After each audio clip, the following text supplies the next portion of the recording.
الرحمن الرحيم ومن أحسن قولا ممن دعا إلى الله وعمل صالحا وقال إنني من المسلمين. سب سے پہلے جو سوچنے کی بات ہے وہ یہ ہے کہ یہ جو ہماری زندگی کا جو روش ہے اس کو پیغمبر صلی اللہ علیہ وسلم نے سفر سے تعبیر کیا ہے. ایک روایت میں نبی صلی اللہ علیہ وسلم فرماتے ہیں کن فی الدنیا کأنک عابر السبیل، تم دنیا میں زندگی اس طرح بسر کرو جیسا کہ ایک مسافر راہ چلتا ہوا گزرتا ہے. تو اگر ہمارا یہ زندگی کا جو روش ہے یہ سفر ہے، ماں کے پیٹ سے اس کی ابتدا ہے اور قبر کے کنارے پر اس کا انتہا ہے. اب اگر آپ کو کہیں راستے چلتا ہوا بندہ ملے اور آپ ان سے پوچھیں کہ تم نے کہاں جانا ہے، وہ کہتا ہے مجھے کچھ پتہ نہیں. آپ ان سے پوچھیں کہ تم نے کام کیا ہے، وہ کہتا ہے مجھے کچھ پتہ نہیں. آپ ان سے پوچھیں کہ کس راستے سے جانا ہے، وہ کہتا ہے مجھے کچھ پتہ نہیں. آپ کو یہ بندہ کس طرح نظر آئے گا کہ یہ ہوش میں ہے یا بے ہوش ہے، کس طرح کا ہے؟ کیونکہ ہر مسافر جب بھی سفر کا ارادہ کرتا ہے تو اس نے 3 باتیں پہلے سے طے کی ہوئی ہو. کہاں جانا ہے، مثلا کراچی. کس لیے جانا ہے، مثلا علاج کے لیے یا تجارت کے لیے یا قرض نکالنے کے لیے. کس راستے سے جانا ہے. تو یہ ہر مسافر کا سفر پہ روانہ ہونے سے پہلے یہ 3 باتیں اس نے طے کی ہوتی ہیں. اب ہمارا جو زندگی کا سفر ہے، اگر ہم سے کوئی پوچھے کہ تم نے زندگی کا سفر کہاں تک طے کرنا ہے، ہمیں کوئی پتہ ہے کہ ہم نے کہاں جانا ہے؟ یا ہم سے پوچھے کہ کس مقصد کے لیے جانا ہے، ہمیں کوئی مقصد کا پتہ ہے کہ ہم نے کہاں جانا ہے، کس مقصد؟ وہ پوچھے کہ کس راستے سے تم نے اس زندگی کے سفر کو طے کرنا ہے، وہ بھی پتہ نہیں. تو اگر وہ راہ چلنے والا جس کو نہ منزل کا پتہ ہے، نہ مقصد کا پتہ ہے، نہ راستے کا پتہ ہے، وہ ہمارے نظر میں دماغی اعتبار سے ٹھیک نہیں ہے، تو پھر ہم جو زندگی کے سفر میں مسلسل مصروف ہیں اور اس سفر کا نہ ہمیں منزل معلوم ہے، نہ مقصد معلوم ہے، نہ راستہ، تو پھر ہمارے بارے میں کیا فتویٰ ہوگا؟ جس شخص نے لا الہ الا اللہ محمد الرسول اللہ کا کلمہ پڑھا ہے، اس کلمے میں اس نے ان 3 چیزوں کا تعین کیا ہے. وہ یہ کہ میرے زندگی کے سفر کا آخری منزل اللہ کا در ہے، میں نے اللہ کے در تک پہنچنا ہے، اور میرا اس زندگی کے سفر سے اللہ کے در پر پہنچنے سے مقصد اپنے رب کا دیدار ہے، اور میرے اس سفر کا راستہ پیغمبر صلی اللہ علیہ وسلم کا نقش قدم ہے. تو جب ہم نے کلمے کے ذریعے سے یہ طے کیا ہوا ہے، پھر ہمیں اپنے سفر کا جائزہ لینا چاہیے کہ کیا ہمارا سفر انہی خطوط پر ہے یا ہٹ چکا ہے. اللہ جل جلالہ ہم سے چاہتا ہے کہ آپ لوگ زندگی میرے حکمرانی کے اندر گزارتے ہو. جس کا راستہ حکومت نے مسدود کیا ہے، ایک صالح اجتماعی قوت کے بلبوتے پہ ہم جد و جہد کریں. اگر راستہ کھل گیا تو عمل بھی کریں گے، راستہ نہیں کھلا تو فرض تو ادا ہو جائے گی. لیکن ایک مشکل جو ہمارے ساتھیوں کو پیش آتی ہے وہ یہ ہے کہ مثلا جمعیت علماء اسلام سیاسی میدان میں موجودہ جو مسلط نظم ہے اس نظم کا خلاف ہے. یہ جو موجودہ مسلط نظام ہے ہم بنیادی طور پہ اس نظام کے خلاف ہیں. اب اس فکر کا تقاضا یہ ہے کہ پھر ہم اس نظام کے زیر سایہ الیکشن میں نہ جائیں، کیونکہ الیکشن سے مسلط نظام کو گرایا نہیں جاتا ہے بلکہ مسلط نظام کو چلایا جاتا ہے. تو فکری اعتبار سے ہم نظام کے خلاف ہیں، عمل کے حوالے سے ہم اس کے سہارا بنتے ہیں. تو یہ ایک تضاد ہے فکر کا اور عمل کا جو بظاہر ساتھیوں کے ذہنوں میں پریشانیاں پیدا کر لیتا ہے. اس کا اصل سبب یہ ہے کہ آپ سب حضرات کو شاید معلوم ہوگا، جو حضرات مرکزی مجلس عمومی میں یا رکن رہے ہیں یا شرکت کرتے ہیں ان کو پتہ ہے کہ جماعتی صفوں میں دو قسم کے ذہنیت موجود ہے. بعض ساتھیوں کی رائے یہ ہے کہ چونکہ ہم اس نظام ہی کے خلاف ہیں تو ہمیں الیکشن میں نہیں جانا چاہیے اور الیکشن سے ہٹ کے ہمیں کوئی اور پالیسی مرتب کرنی چاہیے. اور آپ حضرات کو یاد ہوگا کہ 97 میں جو ڈیرہ اسماعیل خان کا مجلس عمومی ہوا تو اس میں فیصلہ بھی کچھ یوں ہوا تھا. لیکن بعض دوسرے ساتھیوں کی رائے یہ ہے کہ الیکشن بھی زندگی کے عمل کا ایک میدان ہے. اگر ہم الیکشن کے میدان کو دین کی مخالف قوتوں کے لیے کھلا چھوڑ دیں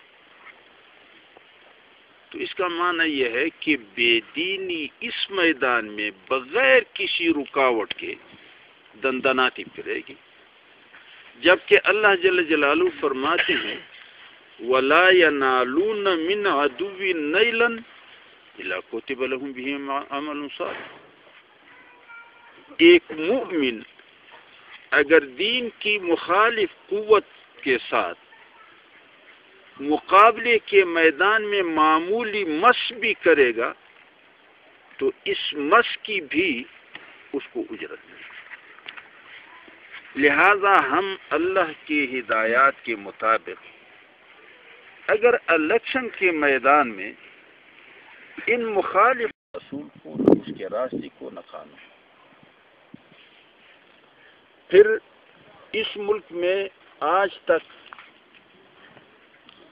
یہ بات مسلم نہیں ہے کہ اس ملک کے جو 15 کروڑ عوام ہے جن سے ٹیکس جمع کر کے 6 لاکھ فوجیوں کو تنخواہ دیے جاتے ہیں، تو یہ جو 15 کروڑ ہے جو تنخواہ دیتے ہیں ملک کے مالک یہ ہیں، یا جو 6 لاکھ ہیں جو تنخواہ لیتے ہیں ملک کے مالک یہ ہیں؟ یہ ابھی تک متعین نہیں. یہ بھی متعین نہیں ہے کہ اس ملک میں حکمرانی کے منصب پر پہنچنے کے لیے وسیلہ کیا ہو، بندوق کی نالی ہو یا پبلک کی رائے. جرنیل اٹھتا ہے بندوق کی نالی سے، سیاستدان پہنچتے ہیں پبلک کی رائے سے. معلوم نہیں ہے کہ ذریعہ کون سا ہے، اس پہ اتفاق نہیں ہے. اقتدار ہاتھ آ جانے کے بعد استعمال اقتدار کا طریقہ ابھی تک متعین نہیں ہے. جرنیل کہتا ہے، جرنیل کی زبان سے نکلی ہوئی بات قانون ہے. سیاستدان کہتے ہیں اکثریت کے رائے سے پاس شدہ قانون ہے. مذہبی طبقہ کہتی ہے کہ شریعت کے دائرے کے اندر ضابطے وہ قانون. لیکن متعین نہیں ہے کہ کون ہے۔ تو یہ ایک ایسا ملک ہے کہ یہ ملک تو ہے برائے نام، لیکن نہ اس میں ایک قوم ہے کہ نسلی اعتبار سے ایک ہو، نہ اس میں ایک ملت ہے کہ فکری اعتبار سے ایک ہو، نسلیں بھی مختلف، افکار بھی مختلف۔ تو ملک ہو لیکن اس کو نہ قوم ملے نہ ملت، تو اس لیے یہ واقعی ملک نہیں ہے، یہ ایک مصنوعی ملک ہے۔ اور دوسری جنگ عظیم کے بعد حکمرانی کے طریقے بدل گئے۔ جو مستبد قوتیں تھیں وہ اپنے مستعمرات سے سمٹ گئے، اور پھر ہر خطے میں اس نے فوج کی اپنی ٹکڑی چھوڑ دی اور زمین کا ایک خطہ الگ کیا اور اس کو ایک نام ملک کا دیا۔ اور یہ نام ملک کا تھا، لیکن بنیادی طور پہ وہ جاگیر ہوتا تھا اسی فوج کا۔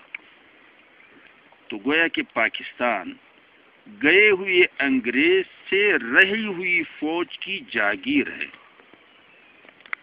فوج اس کا مالک ہے اور ہم سب اس کے مظاہرے ہیں۔ آپ دیکھیں کہ پاکستان کے جو محاصل جمع ہوتے ہیں ان میں سے 100 میں 85 روپے فوج کے ہیں، 15 روپے جو باقی رہ جاتے ہیں یہ 15 کروڑ پبلک کے ہیں۔ اب آپ بتائیں کہ جاگیر میں بٹائی کے وقت جو بڑا حصہ ہوتا ہے وہ مالک کا ہوتا ہے، جو چھوٹا حصہ ہوتا ہے وہ مظاہرے کا ہوتا ہے۔ اب آپ بتائیں بڑا حصہ اس میں کس کا ہے؟ تو پھر مالک کون ہوگا؟ تو پھر ہم مظاہرے ہیں۔ اور اس 85% کا فوج سے پوچھنے کو کسی کو کوئی حق حاصل نہیں، یعنی 15 کروڑ پبلک 6 لاکھ فوج سے یہ پوچھنے کا حق نہیں رکھتی ہے کہ تم نے 100 میں 85 روپے کہاں لگائے، کس چیز پر لگائے، کیوں لگائے، کتنے لگائے، کس نے لگائے، یہ پوچھنے کا حق ہے۔ مگر جرنیل صاحب ناراض ہوا تو اسٹیک کو ہلاتے ہوئے 15 کروڑ عوام سے پوچھے گا 15 روپے کہاں کیے، 15۔ اب جب ہمیں پوچھنے کا حق نہیں ہے اور وہ جب چاہے تو ہم سے پوچھے تو پھر مالک کون ہوا؟ تو اس لیے پھر آپ حضرات کو پتہ ہے، آپ بھی زمیندار لوگ ہیں، کہ جب زمینوں کا مالک براہ راست زمیندار کا منشی اپنی رائے سے منتخب کرے، پہلے تو وہ زمیندار کے منشا کے خلاف منشی کا انتخاب کر نہیں سکتے ہیں، یا کر سکتے ہیں؟ نہیں کر سکتے۔ اور اگر غلطی سے کسی کو کیا تو پھر مالک ایک تھپڑ اس کو مار کے گھر بھیج دیتا ہے۔ اور جب اس کے منشا کے مطابق منشی کو آپ چن لیں گے پھر اس کو اجازت ملتی ہے کہ جاؤ پھر منصب سنبھالو، مظاہرین سے کام لو اور مجھے بٹائی پہنچاؤ۔ تو آپ بتائیں کہ اگر یہ مظاہرین مالک کے منشی کو اپنی رائے سے بھی منتخب کریں تو مظاہرات سے وہ مالک بن جائیں گے یا پھر بھی مظاہرے رہیں گے؟ کیا ہوگا؟ مالک تو نہیں بنیں گے، پھر بھی تو مظاہرے رہیں گے۔ تو یہ ہمارے جو منتخب لوگ ہیں یہ پھر بھی اس ملک کے مالک نہیں بن سکتے۔ اب آپ دیکھیں نواب اسلم بیچارہ ہے تو چیف منسٹر، نواب ذوالفقار گورنر ہیں، روزانہ قتل ہوتے ہیں، بم بلاسٹ ہوتے ہیں۔ اگر علیحدگی میں آپ پوچھیں تو ان کو پتہ بھی ہے کہ کس نے کیا ہے، لیکن سکت نہیں ہے کہ یا تو بتائے یا ہاتھ ڈالے۔ تو اس لیے یہ جو ہمارا تأثر ہے کہ اگر ہمارا کوئی ساتھی کسی بھی سطح کی نمائندگی کے لیے کامیاب ہم کرواتے ہیں تو پھر اس نے شریعت لانا ہوگا، یہ ہوگا، وہ ہوگا. یہ اگر ہم ان حقائق کو مد نظر رکھیں گے تب پھر ہمیں بات سمجھ آ جائے گی کہ یہ تو دعوت پہنچانے کا ہے، تبدیلی لانے کے لیے امکانات کم ہیں. پھر میرے خیال میں ہماری جو ذہنی انتشار ہے یا فکری تزلزل ہے یہ کم از کم گھٹ جائے گی. اسی وجہ سے میں ساتھیوں سے کہتا ہوں کہ دیکھو، سیاست کا معنی ہے ساتھیوں کو سمجھانا، ورغلانا نہیں ہے. ایسے نعرے نہ لگاؤ کہ جو حقیقت اس میں نہ ہو، صرف لوگوں کو دھوکہ دینے کے لیے. اب آپ بتائیں کہ اس ملک میں چیف منسٹر کچھ کر سکتا ہے؟ پرائم منسٹر کچھ کر سکتا ہے؟ یعنی نواز شریف 2/3 اکثریت اسمبلی کی اس کے پاس تھی، لیکن فوج کے 10 بندے اس کے دفتر میں داخل ہوئے اور اس کو گرفتار کیا. 10 بندے فقط. نہ روڈوں پہ کوئی فوج تھا، نہ اہم مقامات پہ کوئی فوج تھا. ایک ٹرک تھا، 10 بندے تھے، گھر کے اندر داخل ہوئے، اس کو ہاتھ پاؤں پکڑ کے. تو آپ بتائیں کہ پھر مالک پکڑ سکتا ہے کسی کوئی مالک کو پکڑ سکتا ہے؟ ملازم کو پکڑتے ہیں. تو پھر فوج مالک ہوا. ہم سارے مظاہرے ہیں، جب وہ چاہے ہمیں گرفتار کرے، جب وہ چاہے ہمیں حکومت پہ بٹھائے، جب وہ چاہے ہمیں اتار دیں، جب وہ چاہے تو ہمیں آئین دیں، جب وہ چاہے تو آئین کو پامال کرے. تو اس صورتحال میں، جس صورتحال میں ہم ہیں اور جس ملک میں ہم رہ رہے ہیں، اگر ان حقائق کو ہم سمجھیں اور اس پہ غور کریں، پھر ہمارے آپس کے صفوں کا جو انتشار ہے یا ہمارا جو اپنا ذہنی خلفشار ہے وہ تو کم ہو جائے گا. اللہ جل جلالہ ہمیں صحیح حقائق کے سمجھنے اور اس کے مطابق پالیسیاں مرتب کرنے کی توفیق عنایت فرمائے. آخر دعوانا اللهم آمین. اللهم صل علی سیدنا اللهم اقسم لنا من خشیتک ما تحول